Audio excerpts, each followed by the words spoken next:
네, 안녕하세요. 데일리 아디슈 김전입니다. 오늘도 유익한 소식 많이 준비했으니까요. 놓치지 마시고 영상 끝까지 확인해주세요.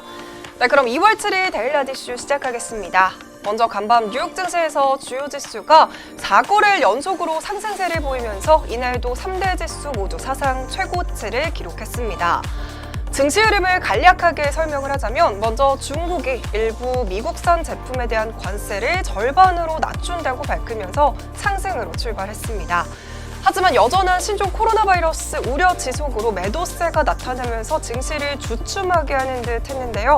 하지만 스티븐 무누신 재무장관이 신종 코로나 바이러스로 글로벌 공급망 영향을 보지 못했다고 언급을 하면서 경기에 대한 자신감을 표명한 것은 증시에 긍정적으로 작용했습니다. 네, 그럼 본격적으로 이날의 미 증시 이슈는 크게 두 가지였죠. 먼저 중국의 관세 인하입니다.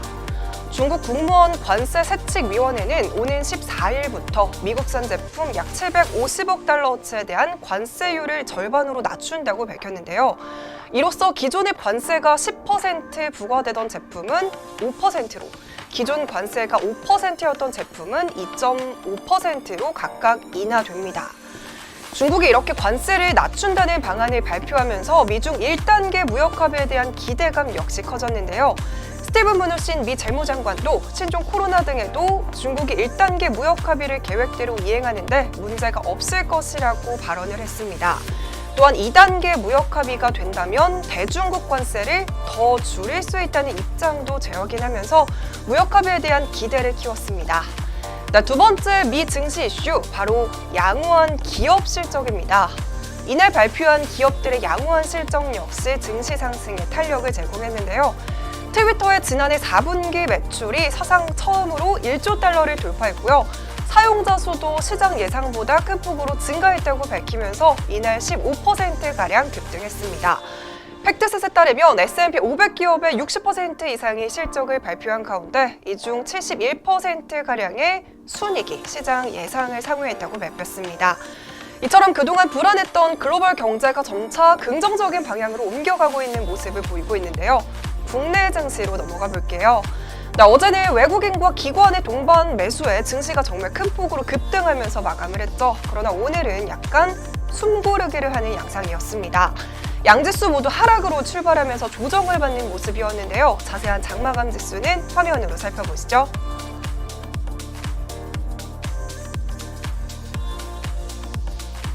네, 그럼 오늘의 종목 살펴보겠습니다. 현대차와 네이처셀인데요. 과연 어떤 이슈들이 있었을까요? 네, 먼저 첫 번째 소식은 현대차가 부품 협력사에 1조 원을 지원한다는 소식입니다.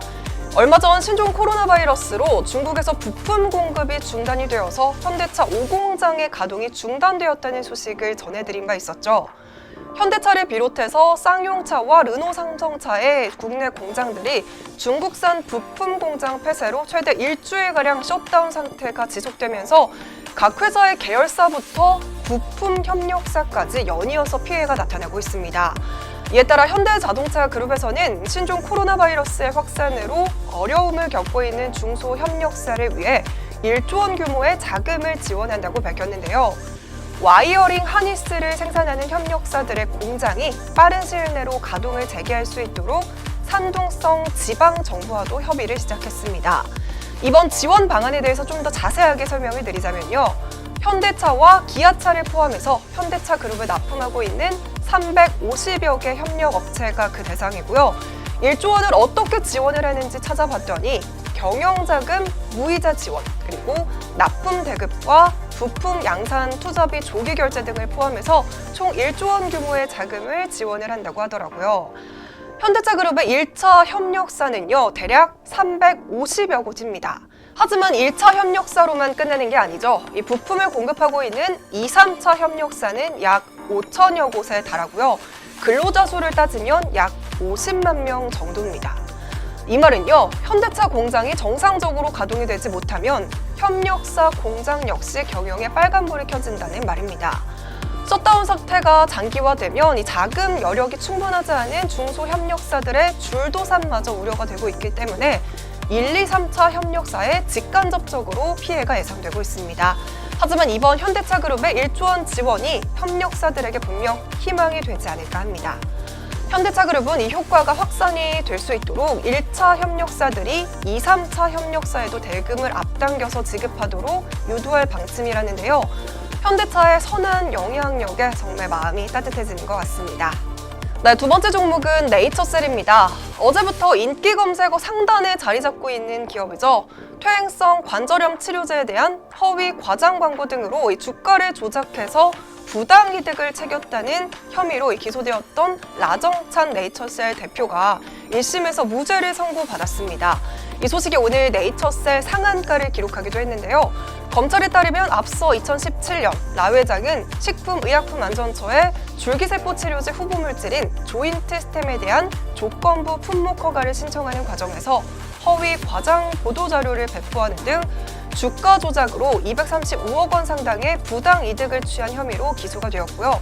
같은 해 2월에는 네이처셀 주식을 대량으로 매도한 뒤 자금을 챙겨서 사채를 갚았지만 이 줄기세포 개발비로 썼다고 허위로 공시한 혐의도 받은 바 있습니다. 그러나 재판부의 의견은 달랐는데요. 검사 측에서 제출한 증거만으로는 이를 인정하기 부족하다고 하면서 기업이 언론 보도를 통해서 실적을 홍보하는 것도 합리적인 증거가 있다면 풍문 유포에 해당하지 않는다라고 하면서 공소 사실을 유죄로 인정하지 않았습니다. 따라서 라 회장의 자본시장법 위반 혐의 선고를 공판에서 무죄로 선고를 했고요. 같은 혐의로 기소가 됐던 최고 재무책임자 그리고 법무팀 총괄이사와 홍보 담당 이사 등에도 모두 무죄가 선고됐습니다. 이 소식에 그동안 6천 원 선에서 등락을 거듭하고 있던 네이처셀의 주가는 오늘 상한가까지 치솟으면서 8,130원에 고점을 찍으면서 마감했습니다.